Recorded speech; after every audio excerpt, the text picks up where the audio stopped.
Good morning, everybody, and this is your Euro USD setups for today. So much for the flag setup of yesterday. That didn't materialize. So we are pretty much ranging at the moment. We're all the way back here at this level. And if my mouse will work, 106166 is the end of the month.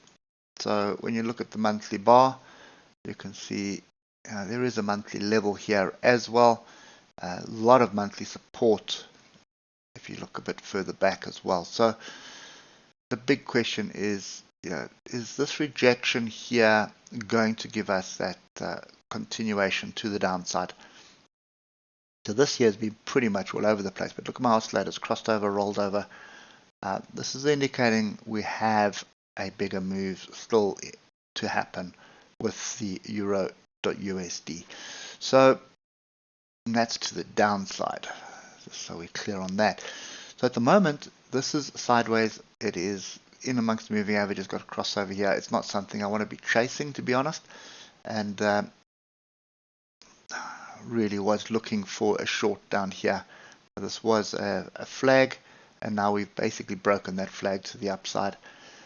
Nothing that I really want to be chasing right now. So we are, with the moving averages like they are, it is just adding fuel to fire that you need to stay away from this and not bother with it right now. We've broken through this level. It does look like we're trying to form a base above here, but we've got so much data coming out this week. We've got Eurozone data coming out, which is going to impact this. We've got the Feds coming out. We've got non-farm payrolls.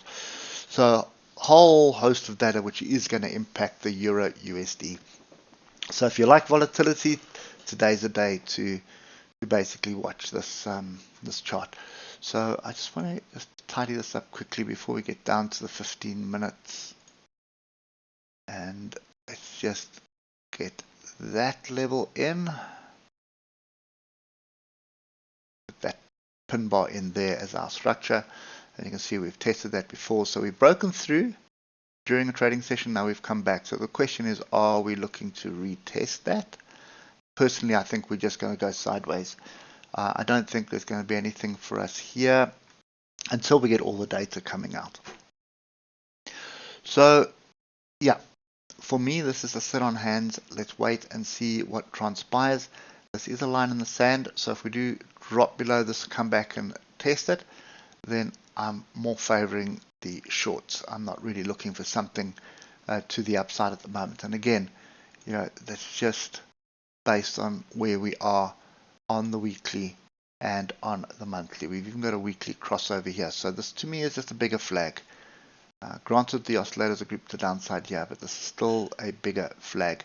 And if I just put that weekly level in, which is right there, and we come back to 15 minutes,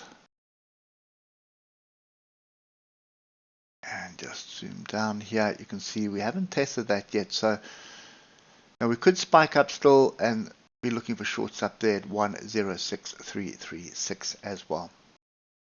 But anyway, this is my main line in the sand. This is the monthly level, and that's my main line in the sand. I want to see a drop below that and a pullback. Reject that. That would get me looking for shorts, and I'd also be looking for shorts up here. Definitely not looking for longs just yet. Could be brewing, but I just somehow doubt it right now. I think the noise that's coming out this week is going to drive this down, not up. Okay, anyway, that's kind of my view. Pay attention to this big flag here. We're obviously still in the flag. Haven't broken the downside. We'll need to get below the lows of yesterday before that happens.